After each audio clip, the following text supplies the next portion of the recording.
عشر مبشرات میں کشف ہے کہ اہل اللہ کو بسا اوقات کشف ہوتے ہیں، کشف میں بتا دیا جاتا ہے کہ یہ کام ہو جائے گا. کشف سچے ہوتے ہیں، اس میں بھی وقت کا تعین نہیں کیا جا سکتا. جو سچا کشف ہو پھر بھی.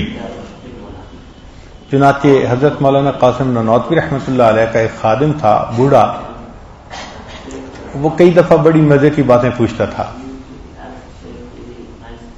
تو ایک مرتبہ اس نے تو یہ کوشچن پوچھا کہ حضرت یہ جو کہتے ہیں کہ یہ ولی ہے، اس ولی کے ساتھ قبر بنواؤ، یہ کیا بات ہوئی؟ اس کی قبر اپنی، ہماری قبر اپنی. اس زمانے میں بجلی کے پنکھے نہیں ہوتے تھے، وہ پنکھا ہوتا تھا جو ہاتھ سے کرتے تھے. تو وہ پنکھا بھی چلا رہا تھا اور ساتھ کوشچن بھی پوچھ رہا تھا. تو حضرت نے اس کو کہا یہ پنکھا ذرا بند کرو. بند کیا. فرمایا چلاؤ. اس نے چلایا. فرمایا پنکھا کس کے لیے چلا رہے ہو؟ جی آپ کے لیے چلا رہا ہوں. تو آپ نے ساتھ والوں سے پوچھا بھائی آپ کو ہوا مل رہی ہے؟ ان کا جی ہاں ہمیں بھی مل رہی ہے. کہا دیکھو چلا میرے لیے رہے ہو اور ہوا ساتھ والوں کو بھی مل رہی ہے. اللہ والوں کی قبر پر اللہ رحمت نازل فرماتے ہیں، ساتھ والوں کو بھی وہ رحمت پہنچا رہی ہوتی ہے. ایسا ہوتا ہے، اللہ فائدہ پہنچا دیتا ہے. حضرت مولانا احمد لاہوری رحمۃ اللہ علیہ اپنی وفات کے بعد کسی کو خواب میں نظر آیا. اس نے کہا حضرت کیا بنا؟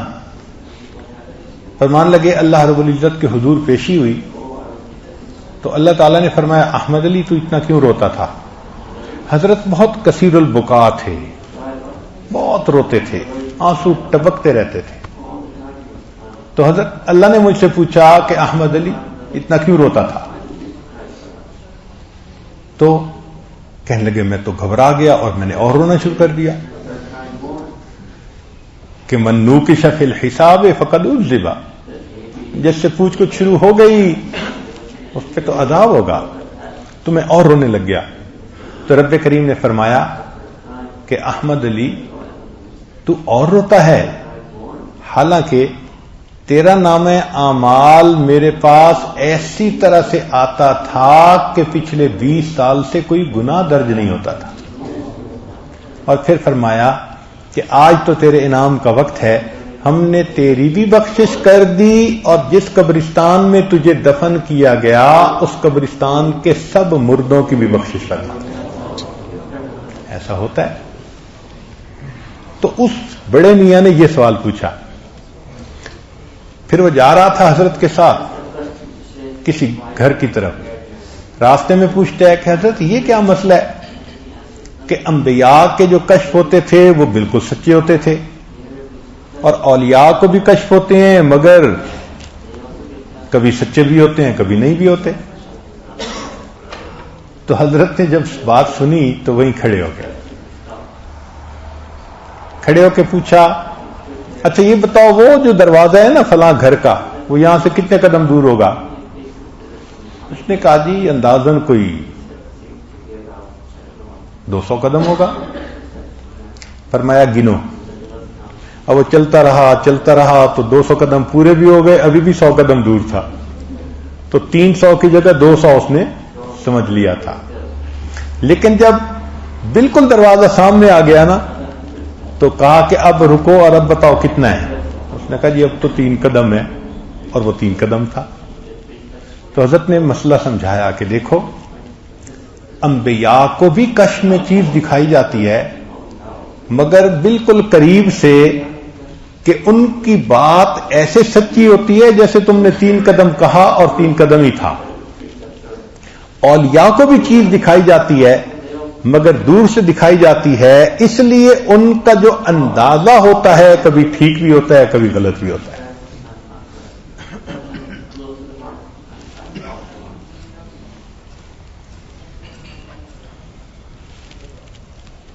ہمارے مرشد عالم رحمۃ اللہ علیہ ایک واقعہ خود سناتے تھے فرمانے لگے کہ حضرت خواجہ محمد عبد المالک صدیقی رحمۃ اللہ علیہ ایک مرتبہ وعولہ تشریف لائے. یہ وہ شہر تھا، گاؤں تھا جہاں حضرت پہلے قیام فرماتے تھے. بعد میں چکوال تشریف لائے. وہاں سے حضرت نے دہلی آنا تھا، تو حضرت مرشد عالم رحمۃ اللہ علیہ یہ بھی دہلی تشریف لے گئے ساتھ خدمت کی نیت سے. دہلی جب پہنچے تو دہلی چونکہ ایک عالمی مرکز تھا، تو دہلی میں کچھ ایران سے آئے، کچھ افغانستان سے، کچھ ادھر سے، مختلف ملکوں سے لوگ ملنے والے آنے لگ گئے. حضرت کے خلیفہ تھے اکبر شاہ صاحب، عالم تھے، صاحب کشف تھے. وہ بھی حضرت کو ملنے کے لیے آئے. تو حضرت مرشد عالم رحمۃ اللہ فرماتے ہیں کہ میں نے نماز پڑھی تو مولانا اکبر شاہ صاحب میرے ساتھ کھڑے ہو گئے نماز میں. نماز کا میں نے سلام پھیرا تو امام دعا مانگ کر اٹھے تو اکبر شاہ صاحب مجھے کہنے لگے تمہارا مالا اعلیٰ میں بڑا اونچا مقام ہے، تمہارا مالا اعلیٰ میں بہت اونچا مقام ہے.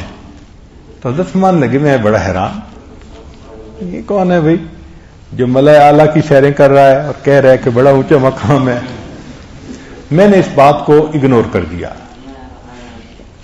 عصر کے بعد مجھے حضرت خواجہ باقی باللہ رحمۃ اللہ علیہ کے مزار پہ جانا تھا.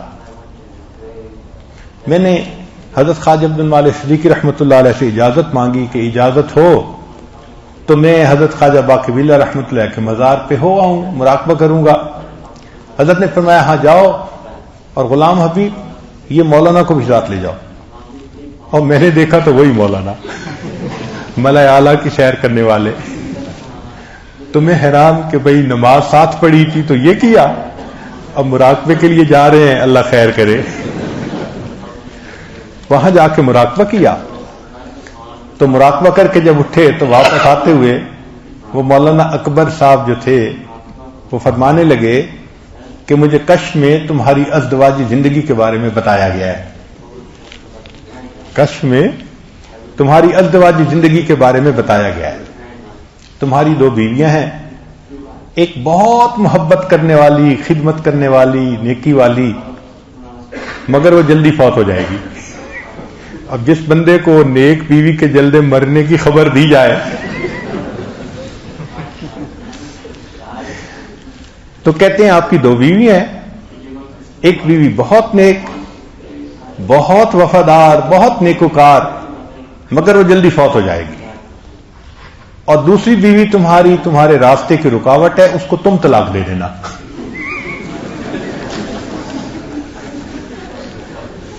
لو جی کشف دیکھو، ایک اللہ کو پیاری ہو جائے گی، دوسری کو تم الوداع کر دینا.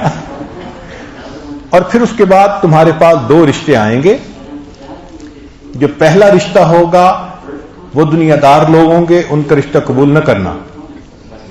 جو دوسرا رشتہ آئے گا نا وہ قریب کا رشتہ ہوگا تمہارا، وہ بڑی نیک خاتون ہوں گی، وفادار ہوں گی، خدمت گزار ہوں گی، وہ رشتہ قبول کر لینا.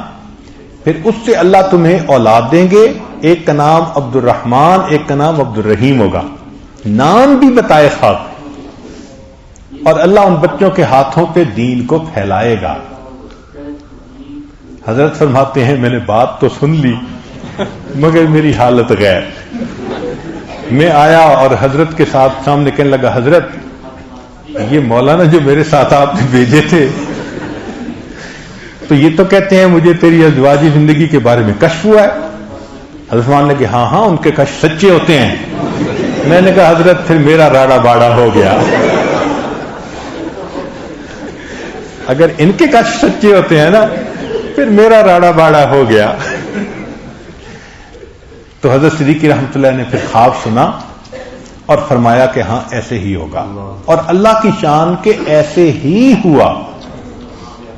ایک کی وفات ہو گئی، دوسرے کا معاملہ ایسا بنا کہ علیحدگی ہو گئی، اور جو تیسرا رشتہ آیا واقعی وہ دنیا دار لوگ تھے، مال پیسے والے تھے، مگر انا تھی، وہ بھی ٹھیک نہیں تھا.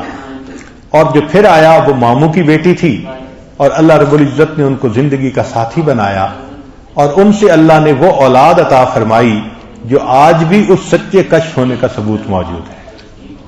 تو سچے کشف ہوتے ہیں.